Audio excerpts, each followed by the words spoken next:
Today's guest is Nick Hodges. He's a developer advocate at 1Password. He's an author of 3 books about the Delphi programming language, which I have a connection with way long ago. And he continues to write on a variety of topics on his Substack and his website. Thank you for joining me today, Nick. Hey, I'm really glad to be here. Thank you very much, Jeremy. So for those who haven't met you, talk a bit about your background. Where are you from? Who are you as a person, and what do you do? Sure. I'm from Minnesota. My name is Nick Hodges, and I'm originally from Minnesota. I moved there when I was 12, but I want to stake a fake claim to being like a native Minnesotan. It's like somehow it got imbued in me. And even though I haven't lived there, I've lived there a little bit since I left college, but I currently live in Westchester, Pennsylvania, which is outside of Philly. And I am the developer advocate at actually Passage was my original company, but we got acquired by 1Password. So technically I'm a 1Password employee, and we're not quite sure what's going to happen to the Passage brand. But anyway, we do authentic passwordless and passkey based authentication for web and mobile and whatnot. And I really like it. It's a really good time. Over the years, I been a high school teacher and intel officer in the Navy. I've been what else? I own my own Delphi consulting company for a number of years, and then I actually work for Borland/Code Gear/Embarcadero as the product manager for Delphi. And then I came out here to Pennsylvania and worked for a company called Gateway Ticketing Systems. And all along the way, I was doing conferences. I did the Borland conference. I was on the advisory board for the Borland conference, did a lot of meetups and presentations, and just loved doing that. And a couple of years ago, I figured I could get paid for it, so I became a developer advocate. Nice. So let's roll that back a little bit. So college, yes, no? Yes. I went to Carleton College in Northfield, Minnesota. Most people have heard of St. Olaf in Northfield, Minnesota, but not as many have heard of the crosstown rival Carleton. We were a very snooty liberal arts college, and I studied classical languages there. Oh. And I got into classical languages mainly because I wanted to be able to read the New Testament in Greek back then. And so and there was a language requirement. So I said, I'll take Greek. Sure. And I enjoyed it so much, I ended up majoring in it. But I graduated with that degree in classical languages. And I also graduated with a profound ignorance about what I was going to do with that and my life. And you know, it's one of those crazy things. You know, this was back in the mid 80s. And of course, if I had half a brain, I would have leveraged the programming experience I got in junior high and high school, and like gotten a job at a tech company or something, or like, I don't know, Microsoft or something like that. I'd probably be a retired millionaire now, but you know, times were different. So you know, and again, my profound ignorance led me to be a Latin teacher in Texas. Actually, it's kind of a long story how I ended up there, but Texas actually is a state with Latin in its curriculum. Huh. And so I got a job teaching at Pasadena High School in Pasadena, Texas, outside of Houston. And I did that for a couple of years, and that didn't work out real well because I was like 23 going on 17, and all the kids were 16 going on 35, you know, so that didn't quite work out. And from there, I joined the Navy. I was literally watching a TV commercial and called the 1-800 number and signed up and went to Aviation Officer Candidate School. That was after the first summer, and that was actually back in the 80s again, mid 80s, where the Navy was all about 600 ship Navy, and so they were cranking 100 guys through, well, and women too. There were some women there, even back then, through Aviation Officer Candidate School every week, and I had to wait a whole nother year, so I had to teach another year of school, which I didn't enjoy, but God bless public school teachers or teachers of any kind, I guess, but just wasn't a good fit for me. But I made it and went to AOCS, Aviation Officer Candidate School, and then did 12 years as a naval intelligence officer. Oh, wow. Yeah. So that was kind of cool. It was all right. My career was divided into 3 chunks. The first chunk was I was in F-18 squadrons. I was the aviation intel officer for F-18 squadrons, which was really awesome. So squadron life is great. I got to fly in the plane a bunch. I got to fly the simulator all the time, and really had a lot of fun. And then I went to the Naval Postgraduate School, where I got an information technology management degree. And it was then that I got the bug, caught the bug again from programming that I had in junior high and high school. Actually, in junior high, and in the mid '70s, they taught us BASIC, and I wrote programs in BASIC and wrote very early, crude text-based computer games. You are walking down the street and somebody comes up to you and says this, and what do you do? Just those classic games. And I really liked it, but somewhere along the line of high school, I figured out that girls didn't like that too much. They didn't think that was cool. This was before nerds ruled the world, Right. And now if you're a coder, that's like, but back then it was not. Anyway, I started picking up Turbo Pascal and from Borland, and really enjoyed that. Just doing it purely as a hobby. My first, actually I say Turbo Pascal. It was the first copy I bought was Turbo Pascal for Windows. Mm-hmm. Because I was a big Windows 3.1 guy. I really enjoyed that. Thought it was cool, and it was really kind of amazing when I made a program I had written. I remember that being, I don't know why I thought that was just so very, very cool, right? And sort of kept with that over the years as a hobby while I was in the Navy. And when I was at the postgraduate school, I got a degree in information technology management, did my thesis on software engineering, software development processes, and really liked it. But I got kind of caught. I knew that that's kind of what I wanted to do going forward at that point. But when you go to the Navy postgraduate school, you have to pay back the time because you're at the school. It's a great deal. If you're in the military, by the way, or if you're in the Navy and you can go to the Navy postgraduate school, strongly recommended. You're there in Monterey, California, right on the beach. Right. You get paid your full lieutenant's pay or whatever rank you are, and you're a full-time student. That's it. Your only military obligation other than being a full-time student is once a month you have to wear your uniform, and that's it. Right. And so that was really fun. And but I ended up having to do 4 more years of time before I got out at that point.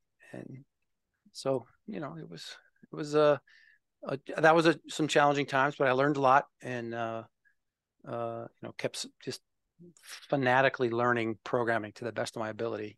So now I know a bit about the Navy. I was Air Force myself, so well, I'm sorry. Rivalry going on here, right?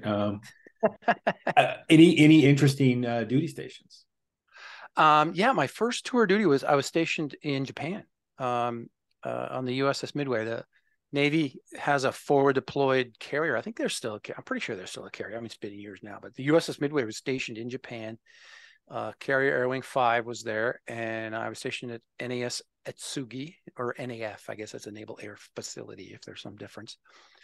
And that was really fun. I cruised quite a bit, but I spent a lot of time in Japan and Korea. I was in Okinawa for a while, and I spent a lot of time in the Philippines. The Japanese, we have the carrier there, but the Japanese won't let us do any kind of training really that we need to do while we're in Japan. We can still fly, but we can't do the night carrier. We can't do carrier landings because the approaches are so low.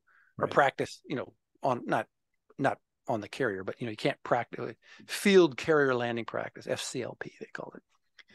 And I can't do that. You can't do any kind of strike missions, low level flying, anything. So that's why we spend a lot of time in the Philippines, because we would go down to QB Point Naval Air Station down there in Subic Bay Naval Base. I didn't get stuck in Minot, South Dakota, like you probably did. So no, I did not. I did California and Washington D.C. and a little bit of time in England, so I can't complain. What did you do in the Air Force? I started as a police officer and ended as an IT guy. I converted my career field to IT when I got married, and my wife was like, no on the law enforcement thing. Good for her. Yeah. I can't complain. It's worked out very well for me.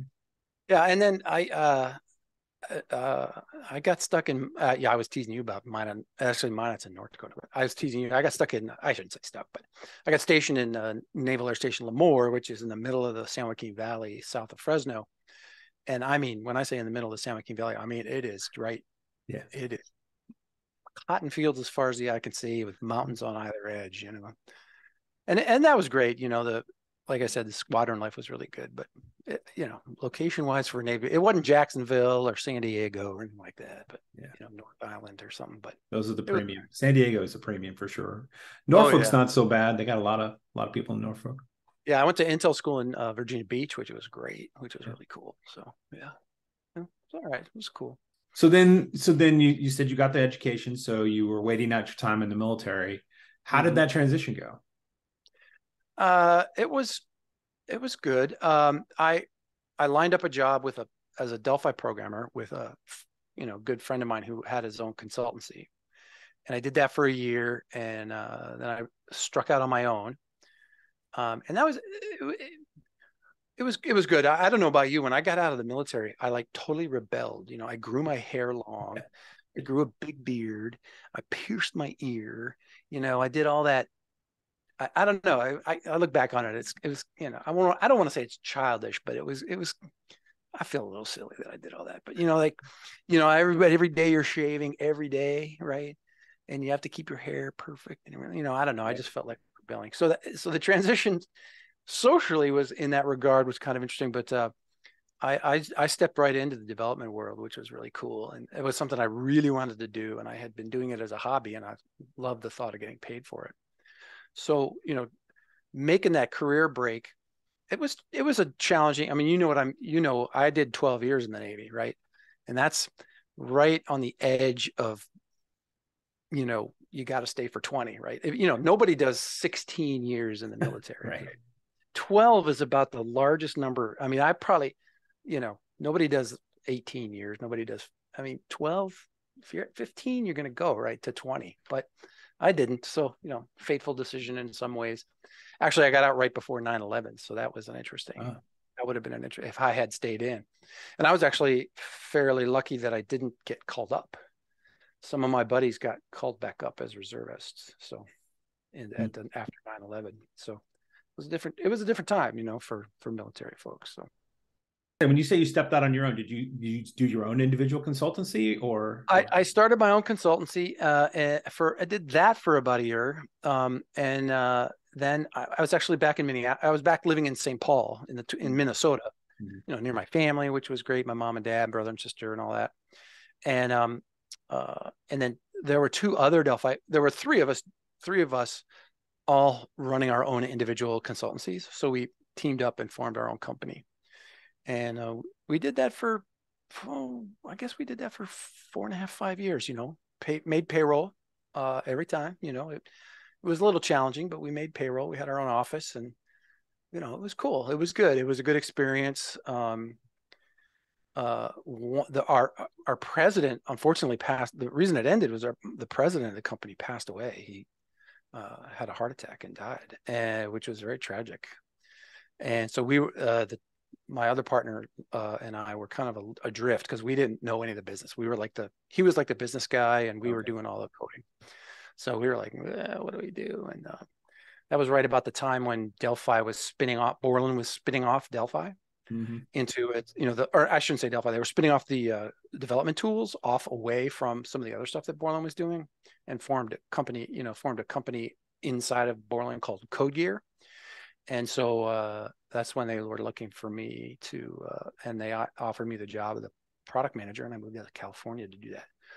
And so that transition was kind of natural. I mean, that was actually challenging because when Mark, my partner, passed away, we merged with a company in Chicago, a consultancy in Chicago, bigger than us, that had been doing a lot of Delphi work. And so we merged with them, and that was an education. Looking back on it, I won't name that. I felt very taken advantage of. We were in a vulnerable position, and looking back on it, we didn't get a very good deal when we merged, and that was a big life lesson for me. And so I was actually determined to understand the business side of things a lot more, and the business value. And I did that, with Borland. That was one of the reasons I took a product manager job as well, is that you come to understand the business value of your product. and the business value of the company. And so that was pretty good. I enjoyed that. And I did that for 4 years, and I got fired for cause, and I deserved it. I that was another very soul searching moment for me when I did that. I I won't go into the gory details, but I was respectfully insubordinate, and and that's the phrase I use to sort of maybe that's justifying myself. I don't know, but I basically we were basically given a death march. The software development team, the Delphi development team was given a death march, and uh,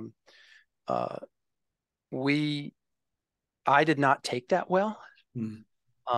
And it's interesting. Maybe you understand this from the military that, one of the basic tenets of military leadership is you always take care of your troops, right? You always do. And in the military, if you go to, your commanding officer or something, and you go to the mat for your troops, generally speaking, the commanding officer is not going to say to you, unless he has to, right? He may say no, but he'll respect you for coming to him and fighting tooth and nail for your troops, right? Yeah. Well, I'm not so sure that's true in the corporate world. So when I saw what was happening to the team that I was managing, I was the R&D director at the time, actually, at that point. And when I saw what was happening to the team and the mission that they were being given, which was basically impossible, couldn't be done, I pushed back in a way that I would have in the military that didn't go over real well in the corporate world. So I got let go, and I deserved it. I should have known better, really. I pushed too hard. I was a little too sassy, and I was a little too reaching out, pushing for my team. And so anyway, that was a very interesting transition for me. Yeah. Because I was in California, in Scotts Valley, the Santa Cruz Mountains there. Was an easy drive over the hill to San Jose, Silicon Valley, basically. So, I could have looked for those kinds of things, but I didn't. It's interesting. I look back and I think, I guess I didn't have the faith in myself to think I could get a job at Google. And so I ended up taking a job here in PA, which worked out really well, and it was all good and everything like that. But I don't want to have regrets. I could have a lot of regrets, but again, I came out here and it all worked out fine. But I look back on that and I think, I wish I'd have had a little more oomph inside me to go and get one of those jobs at Google or at Apple or someplace like that, where just to get that on your resume, I guess, too, or even a startup. Maybe because I kind of got startup fever about 3-4 years ago. So anyway.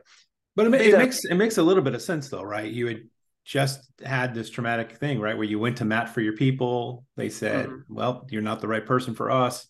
I could feel that emotion myself if I was in that situation. And then to go to a Google right after that would be hard. Yeah, it was challenging. And the other thing that's interesting too is it was again in 2006, and LinkedIn wasn't like the hiring machine or job finding machine that it was now. And so tracking down some of these jobs was a little harder. I guess I could have leveraged some of the connections I had, but I didn't have a lot of deep connections into that kind of world. So it was an interesting experience for me. Coming out here to Pennsylvania was a interesting thing. I had a lot of ups and downs and right turns and left turns and things like that since I got here. But I think I said earlier that all the time I was doing the presentations and writing blogs. I wrote books on Delphi. I wrote, and which were, I was kind of a big fish in a small pond of the Delphi world. I don't know, most Delphi developers knew my name from being a product manager, from being a blogger, a writer, all that stuff. And so I was able to, the developer advocate job has, developer evangelist has been around for a long time, but not many of the smaller like startup companies were interested in it. Like Apple had one and Borland had one. David Intersimoni for many years was the developer evangelist at Borland and CodeGear. but this job position sort of just exploded. And I started out, I had people contacting me. I was a software development manager when I came out here. And I had people contacting me, offering me, interviews, or not offering me jobs, but, saying, hey, would you be interested in this developer advocate job? And finally I went, yeah, I think I would. And so I took one, and, here I am. It's kind of different. Yeah, and for people who maybe don't know what a developer advocate is, can you explain a little bit about that role? Sure. Yeah, it's an interesting role. Developer tools are just exploding, right? So GitHub currently has 100, just past 100 million users. It's crazy. Which is, that's crazy.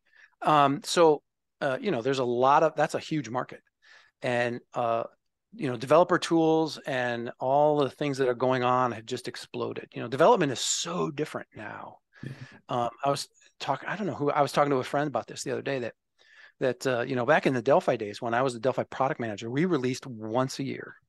And then maybe 6 weeks later, we released a patch to fix some bugs. But if you wanted a new feature and you had a new feature, you had to wait till, that long release date out there before you could ship it. Whereas now, at Passage, we literally had a situation where somebody thought, this would be a cool little feature to add. They thought of it in the morning, coded it during the day, and shipped it and released it in the afternoon. Wow. That's completely foreign. And that's because, the SaaS model, the code resides, on your server and is just broadcast through the browser, right? Whereas with Delphi, this big DVD of software goes out to you, and you install it and put it on your hard drive. Very different model. And so all kinds of developer tools have exploded out around this, both productivity and implementation. So, the developer advocate position, getting back to your question, is really designed around the notion that developers are notorious for not responding to traditional marketing. Mm-hmm. The traditional way of marketing to people, advertising, lots of exclamation points and flashy stuff. Developers want to know, how does this thing work and what does it do for me? Yeah. So the developer advocate, my job is really to educate developers and talk developer to developer about what Passage does and how passkeys work and how passwordless works and, biometrics and how all that works, because that's what they want to know, right? If they look at our product and they think, first thing they want to know is what does it do? Then the second thing is, how does it work? And then the third thing I want to know is, how do I implement it, right? Yeah. And they don't want a lot of flashy copy.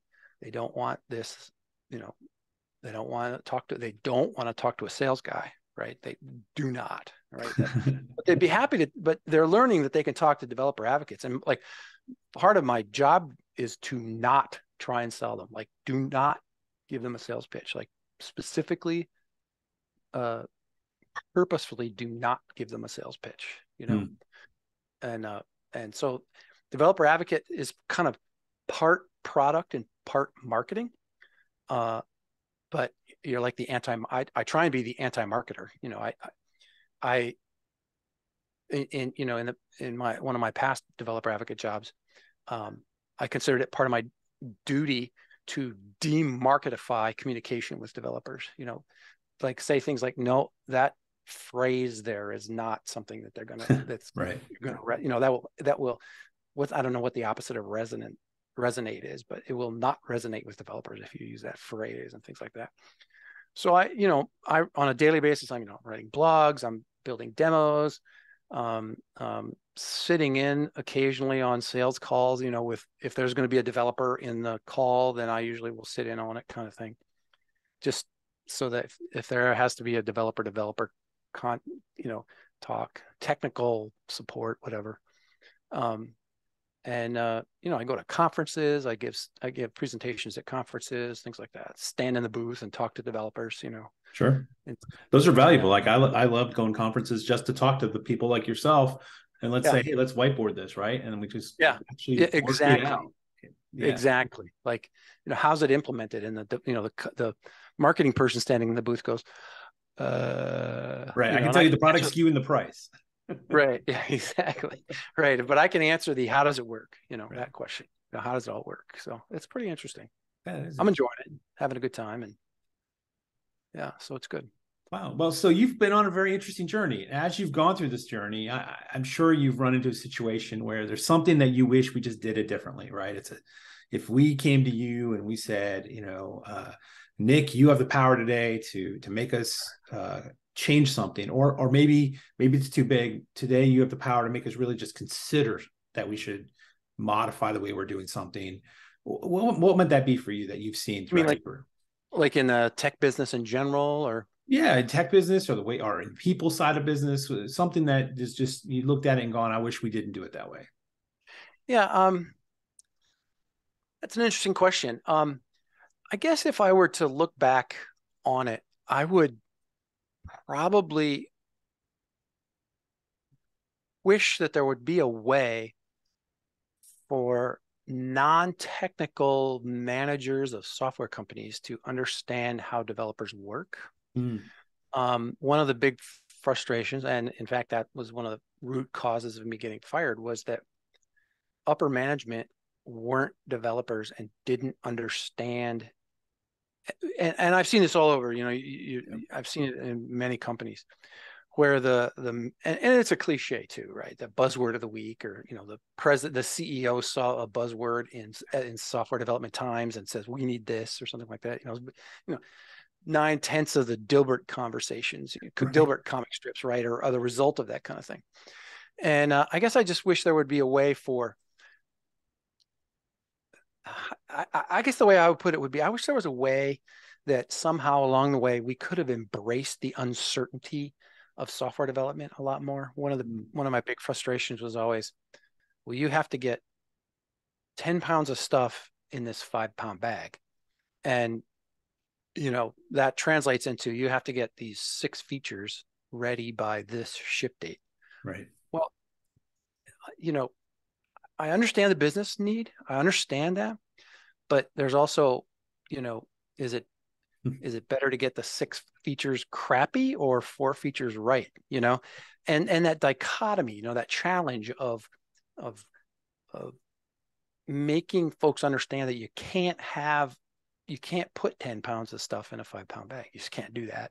Mm, And so you end up with, you end up either not shipping, which is frequent, or cutting features at the end, which makes everybody upset. And, marketing's got all the materials and then they have to change it or whatever, or you end up shipping all of it, but it's not ready, and none of those is a good choice. So, and, maybe there's no way to fix that. I mean, maybe that's just the way it is and you have to pick your poison. I don't know. But I think that, and that was part of the problem with only shipping once a year. you know right. Today I think it's a less of a problem, and I think we have kind of solved it to a certain degree, because you can just deliver it incrementally anytime you want. You can very short bursts of delivery, and so I think that does answer that question, that problem, to a certain degree. To a But certain degree. Yeah, yeah, it still will but always be right. I want this, and you say, but I can only give you this, right? That it'll right, always yeah, be there. In fact, I remember one of my favorite books to talk to my managers about when I was doing software engineering. It's like the black art of software estimation. oh yeah, I think it was oh A press. It was really thick. And you yep, read the whole book and you get to the last chapter and it basically says guess, yep, the art of estimating oh when it's yeah, going to be done is just a guess. yeah, yeah, oh yeah. Yeah. Another great book I used to read as a manager was Peopleware by DeMarco and Lister. It's a great book. Yeah. Fantastic book. Yeah, I love that book because they're real honest about that. They're like really brutally honest about you can't have, management can't have what they want, what they typically want, Right. and so you have to manage that and figure out a way to manage up and down. And that's what got me in trouble, right? Was I was managing down, but I wasn't managing up at all, you know? So, yeah. Well, it's an interesting, like a negotiation skill, right? To go back to management and say, here's the timeline or the scale or whatever you want to do it, and we can move this lever, like, to try to balance it. And here's the balancing characteristics you said, right? Is it a lot of stuff done poorly, some stuff done okay, and some stuff not, or everything done quality? And I think you're right. Agile is sort of given us more opportunities, but then again, some things they just ask for are just too big in a sprint. There's no way you're going to get, and you can't release it. Yeah, I'm actually writing an article about that very topic, about how Agile has only recently, because of the SaaS stuff that we were talking about earlier, really become practical. And that you can't take Agile and apply it to what we call legacy systems today, right? It doesn't work. That won't work, but it does work today. So like the journey to Agile, maybe we finally arrived, and it was a bumpy road because you couldn't apply the true Agile techniques to a legacy. You can't apply true Agile to the Delphi product, but you can apply it to the SaaS product of Passage, right? Of what we. So I don't know. It's interesting, but that's an interesting thought, right? And it's going to probably always be, right. It is the manager versus worker issue that's never gone away, right? I want X, and you say, but I can't. Give me more people, or give me more money, or give me more time, right? Right, exactly. Yeah. So what's coming up for you in the next year here for you, Nick? Well, we're in the process of kind of figuring out what we're going to do for conferences. I love going to conferences, so I'm spending a lot of time figuring out which conferences I want to go to. We're focusing our attention on the big 3 or 4 frameworks, Angular, Vue, React, Next, Svelte, some of those kinds of things. And so I'm looking at going to the major conferences for that. And of course, continuing to educate and help developers learn about how passkeys work, how passwordless authentication can work, bringing information back from talking to developers to the development team to see how we can make it easier to implement and all that stuff. So yeah, it's going to be a good year. We just got acquired by 1Password, so it's kind of nice to, we were a startup, and so we were well-funded startup, but it's nice to have a good, solid company with an excellent reputation for security. To back us talking about passwordless authentication. And so, there's a lot of trust that comes with that. And it's really good. So I'm looking forward to 2023. It's going to be great. Awesome. Well, thank you so much for coming on the podcast, Nick. This has been a great pleasure. conversation. I loved hearing about your history and a shared experience in the military. I appreciate that. Yeah, I say, everybody likes talking about themselves, and I really appreciate the opportunity to do so here. Thank you. Awesome.